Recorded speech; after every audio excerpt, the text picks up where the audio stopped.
What's up guys, KaizanBlu here. This weekend brought the Monster Hunter fans yet another chance to access the demo, this time at two events on opposite sides of the world, Gamescom Asia and New York ComicCon. Ryoso-san brought us even more of his trademark Hanner gameplay and revealed this little guy with a name literally meaning plant mimic, showing yet another example of creative creature design for wilds. If there's going to be this much thought and variety behind the small ones, I can't wait to see more of the large monsters. The latter, on the other hand, brought us a panel of Fujioka-san, which we saw sneak peeks at some absolutely gorgeous Uthduna gear, Kongalala and Kutku in action, and a reveal we admittedly all saw coming in Rathian. But we're not here to talk about any of that today. No, see, New York Comic-Con had some even more exciting highlights for me specifically, because not only was I able to meet Fujioka-san in person, I also, finally, got the chance to record my own demo footage. I want to give the team running the public events over at Capcom another huge thanks for the opportunity. I wanted to bring you guys some personal footage to demonstrate all the info I've been bringing to you in real time for ages, and this weekend I finally got my shot. Which turned out to be two shots because my capture card ate my first recording attempt. But that's neither here nor there. We've got us some KaizanBlu's exclusive gameplay, so let's talk some KaizanBlu's exclusive gameplay, shall we? First things first, let's get some disclaimers out of the way. One of my biggest goals here was to showcase the damage Hunting Horn can put out, both against the training barrel and in some casual sparring with Chadacabra. With demos being demos though, these numbers may not be final come the full game. That said, please let these numbers be final come the full game, because I'm loving them. Feels great to have some saved reference clips for these, instead of having to try and work from memory like I was with my TwitchCon impressions. Second, the conditions I was allowed to record under give me 30 minutes of footage from the single player story mode quest, with a good bit of unskippable cutscenes, so I had to do my best to get everything I wanted to show done. And again, the darn capture card ate my first recording, so there may be certain things I don't have here. Once we get that, hopefully unlimited access, downloadable demo, I'll be sure to get you guys a full and proper moveset and mechanic showcase. But what we've got here is plenty for now. To start us off, let's confirm a fact and dispel a rumor involving self-improvement. Does it apply to other weapons? My brief testing points to that answer being no, like I expected. Using the stats screen, you can check the attack stats and see that attack up large is still 15% when encored, and self-improvement brings this up to 26. That's a 10% bonus, which on a side note means that when looking at Hunting Horn stats in the future, we'll essentially need to add that to every raw attack value by default. That aside though, here's the snag for anyone planning to toss self-improvement onto another weapon. Attack up stays when you change over, but the self-improvement boost goes away. See? Even though the icon is still there on the UI. This does leave the mind's eye and movement speed increasing effects untested, but I doubt that only some of self-improvement would carry over. That wouldn't make much sense. It would make the most sense for it to be either all or nothing. If we really need to later on, I'll whittle a weapon down to red sharpness and do a side-by-side walk speed comparison to confirm these once and for all, but for now, I think it's pretty safe to say that this song will work like it always does, for Hunting Horn use only. Moving on from that, I want to give the barrel a few whacks to give the players out there with better Monster Hunter math skills than me some data to work with. From what I've been able to dig up, we can more or less expect every returning attack from World to match up to the Wild's ones when it comes to motion values. Like I've mentioned before, all the bonus damage comes from the new recitals, the new moves, and the sound wave shenanigans. The more we get to see of these, the deeper the technicalities seem to go, because I managed to turn up even more new findings here. For example, from what I understand, the perfect timing thing mentioned for performance beats and encores needs a bit of clarifying. This may need correcting later with more testing because I saw it sometimes and didn't see it other times, but in my footage and all the rest we've seen so far, only the first performance beat in a combo gets a damage boost for proper timing. This is shown with a slight red flash when you get it right. The second stronger performance beat hits slightly harder than the first if it isn't timed properly, but I didn't see the roughly 20% boost you could get on the first hit. If I had to guess, this could be there to add some damage to the earlier portion of the recital combo. You do a shorter 2-song combo with some intent behind your button presses, congrats, you get a heftier burst damage and smaller openings. Bigger ones get some love too, because instead of the timing bonus, or maybe on top of it, again, this needs a little bit more testing, I noticed that the second hit of the encore gets a very nice boost if it's done after a full 3-song combo. That's on top of the extra waves you get from each song, or the stack damage when using echo waves specifically. Speaking of echo waves, this will definitely be a tool for turning your dude's kick into a heavy hitter. We'll only have the blunt variation to play around with until the full game rolls around in February, but this alone is pretty promising. I mean, just look what it does to recital mode. Instead of the small 8 to 10 damage hits, these exchange doing actual buffing effects to drop a whopping 50 per hit and 101 when you stack up 3. That's some nice power for Hunting Horn, especially when paired with the echo bubbles. I'm glad I finally got to put this on screen, because while we may not always get the chance to do what I'm about to show in live hunts very often, well, just count the numbers up.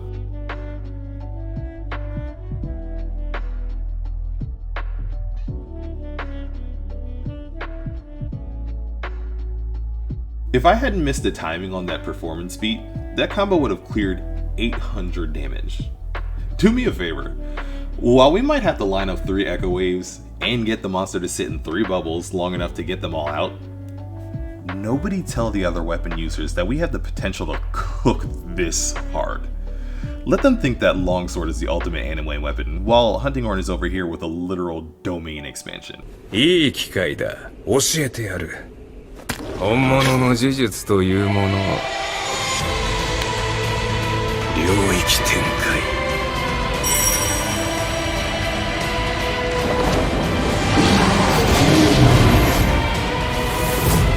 福満水。But on a serious note, what we're more likely to see on a regular basis outside of absolutely perfect play is combos in just 1, maybe 2 bubbles, or smaller 1 to 2 song combos. If you plan things out just right, you'll still be able to break out the nuclear options though when monsters are incapacitated. We'll go into this more when I talk on the actual Chatacabra portion of this hunt. Before we head there, I showed a bit of the offset melody, which we'll also get into more later. Here we can see 2 of the main aspects that make this a very strong addition to our arsenal. The fact that it can be thrown out at any point in a recital mode sequence as a nasty opener, mid-combo counter, or finisher, and also that it quickly sets off echo bubble waves like a normal song would. That just piles on the extra damage. I don't think I pointed that out before, but it definitely adds some scary extra power to our toolkit. Early prediction, I can totally see a playstyle split where Hunting Horn users either favor stocking and throwing out echo waves back to back, or constantly looping the slower to load but heavier hitting special performances. Most gameplay will probably see a mix of both of these when the time is right, but it'd be cool to see that create some sort of varying player expression where most weapons just have their users doing the same optimal combos across the board. Perfect for a musical instrument, don't you think? And while we're on the topic of what's perfect for a musical instrument, I got you guys a full rundown of the hunter's notes before we head off on the hunt. Feel free to pause this portion and read through these as much as you'd like. Most of it is either unchanged from past games or things we've talked about in my other analysis videos. There were a few notable things I wanted to point out here though. For starters, there's the proof on the wording on echo waves that suggests that every horn will have one, on top of all those crazy different effects. I initially ignored the fire resist because there are no fire monsters in the demo to use it against, but apparently the element resisting songs may have been buffed. They now automatically negate their respective lights instead of only doing so when the extra resistance pushes it over 20. Interestingly enough, Special Performance's entry doesn't actually specify that they'll be attacks like most of us probably assumed. It just says that they'll have different melody effects. This could possibly mean that some horns might have a strong attack like the offset melody or the Sonic Smash from the reveal trailer, while others could get maybe unique and powerful super song buffs. Or maybe even monster debuffs like Frontier's Hunting Horn got. The possibilities here have me even more curious now, honestly. In the combo section, they bring up a possible tech in passing. Apparently after a hilt stab, songs come out even faster. This could just be referring to the faster animation itself, but it did seem like the song was actually a little speedier the one time I tried it. Then again, all recitals are on fast forward and wilds compared to past games, so that's hard to comment on without side-by-side timing comparisons. It would be neat to have a quick draw option for things like refreshing buffs or throwing out healing songs though. With those mentioned though, let's move on to the hunt. Here is where I kinda wish I had a slightly tankier monster to showcase things with, because in my first recording attempt I kinda went in too seriously and shredded the poor thing in no time flat. The second time around I tried to play a little bit nicer to stretch out the combat footage while still showing some of the things I wanted to talk about. I think we reached a nice happy medium here, but come home demo time we're absolutely taking the gloves back off because I'm itching to show off Hunting Horn's new potential. Especially against you, Raydao. Don't think I forgot how you blasted me into my first cart in Wilds a month before the game even releases. We're running that one back for sure. Taking things back to the other end of the demo monster power spectrum though, me versus Mr. Frog here gave me some good practical examples to show you all. Opening up the fight, we've got the new draw attacking options here on display. It seems like this story hunt will double as a mini tutorial for your weapon of choice in the full game, so my note queue wasn't being shown here for a few seconds, but you can indeed now start with any note you want for some added control over your song queue. Pair that with both the old and new note shortcuts and every Hunting Horn hunter can be an expert songwriter on the side. Perfect example, watch me set up the stage with the 3 Echo Wave jam session while also laying down all my Echo Bubbles. And then watch that completely backfire on me as Chatacabra gets toppled out of both the bubbles and my Encore's reach. Now, believe it or not, this has actually happened to me unintentionally in my first go around, so I wanted to replicate it the second time on purpose to illustrate a point. As much as you may want to, spamming all your new toys may not always be the best approach. Like, say, if I hadn't dropped all my bubbles early, I could have had one to place on Chatacabra and got out a single song recital combo with bubble waves. 3 might be ideal damage, but attacking in the range of 1 definitely beats attacking without any at all. Keeping 1 in your back pocket to avoid a situation like this where you're out of charges to change your placement could be a smart call in the moment.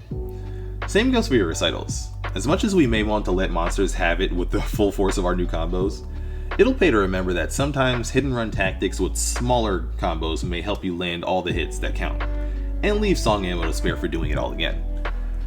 You can see later that after that opening combo, being a bit more resource conservative allows me to set up better conditions more often, i.e. a full song queue to use and at least 1 bubble going.